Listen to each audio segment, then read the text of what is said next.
यो BJP में आप गधे को डॉक्टर बना दो। शर्त बस इतना है, वो एक आधा आरएसएस का गधा होना चाहिए, वरना कोई कुछ भी सके इसके अंदर। बीच शहर में ऊंट पर बैठकर एंट्री ले रहे ये हैं रानिया से इनेलो विधायक अर्जुन चौटाला, जो कैथल में इनेलो के युवा सम्मेलन में पहुंचे थे और यहां उनकी एंट्री हुई ऊंट पर। और फिर कार्यक्रम के बाद अर्जुन चौटाला कुछ ऐसा कह गए जो भाजपाई नेताओं को नहीं भाने वाला है, क्योंकि अर्जुन चौटाला ने कहा कि भाजपा में आप गधे को डॉक्टर बना दो, शर्त ये है कि वो आरएसएस का गधा होना चाहिए। पहले 0% वाले भी डॉक्टर बनेंगे। भाई साहब, यो बीजेपी में आप गधे को डॉक्टर बना दो। शर्त बस इतना है, वो एक आधा आरएसएस का गधा होना चाहिए, वरना कोई कुछ भी सके इसके अंदर। तो वहीं यूजीसी के नए नियमों और हरियाणा में बाहर के लोगों को मिल रहे रोजगार पर अर्जुन चौटाला ने क्या कहा, जरा खुद सुनिए। एक शब्द होगा, पत्रकार साथी है, युवा साथी है, सबने सुना होगा। इस शब्द का नाम है सोशल इंजीनियरिंग। सुना है आपने? ये शब्द कौन लेके आया? ये आरएसएस का कॉइन करा हुआ शब्द। ये लगातार समाज को बांटने का काम करते हैं जिससे इनको फायदा मिले।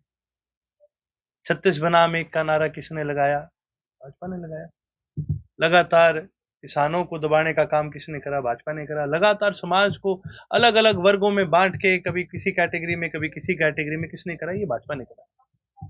हम तो एक चीज कहते हैं कि जी युवा एक बराबर है। 36 बिरादरी, युवा की 36 बिरादरी है। गांव में आप चल जाओ जी, किसी स्टेडियम में जब वॉलीबॉल का मैच लगता है, क्रिकेट का मैच लगता है, कबड्डी का मैच लगता है, आप बता नहीं पाओगे भी कौन सा लड़का कौन सी गोद का है।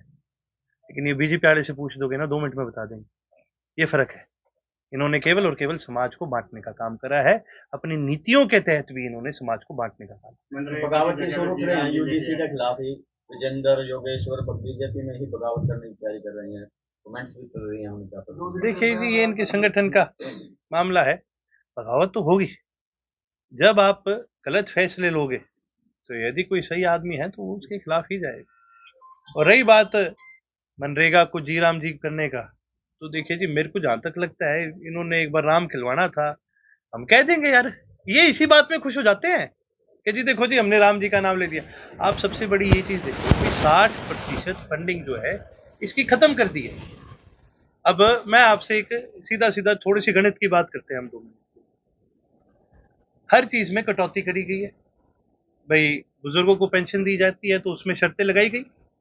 लाडू लक्ष्मी योजना अभी तक पूरी तरह से लागू करी नहीं, उससे पहले उसमें भी शर्तें लगा दी गई।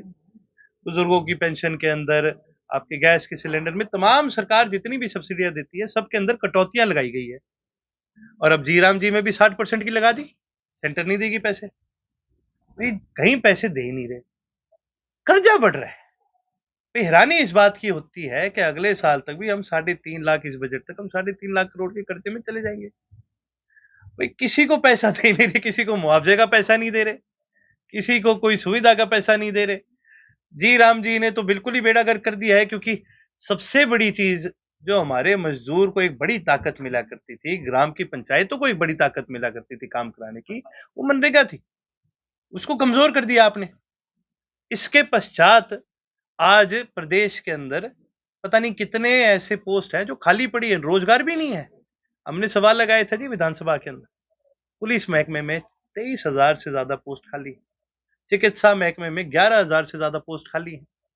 शिक्षा विभाग में 2,000 से ज्यादा पोस्ट खाली है। और ये जो अभी जो यूजीसी के इस डिसीजन के बाद अभी जो भर्तियां हुई उनमें 450 में से 150 पोस्ट भरी गई है, बाकी सारी खाली है। तो पोस्ट भी नहीं भर रहे, सुविधा भी नहीं दे रहे, और प्रदेश कर्जे में जाए जा रहा है। मेरे को इनका गणित तो समझ में नहीं आया। एचपीएससी को लेकर भी धरना प्रदर्शन भर्ती की जा रही है। देखिए जी, लगातार इसमें कोई छुपी हुई बात नहीं है। लगातार हरियाणा प्रदेश के अंदर दूसरे प्रदेशों से युवाओं की भर्ती करी जा रही है। हमें इस बात से आपत्ति नहीं है कि भी बाहर का कोई क्यों लगे। देश सबका है, सबका एक हक है।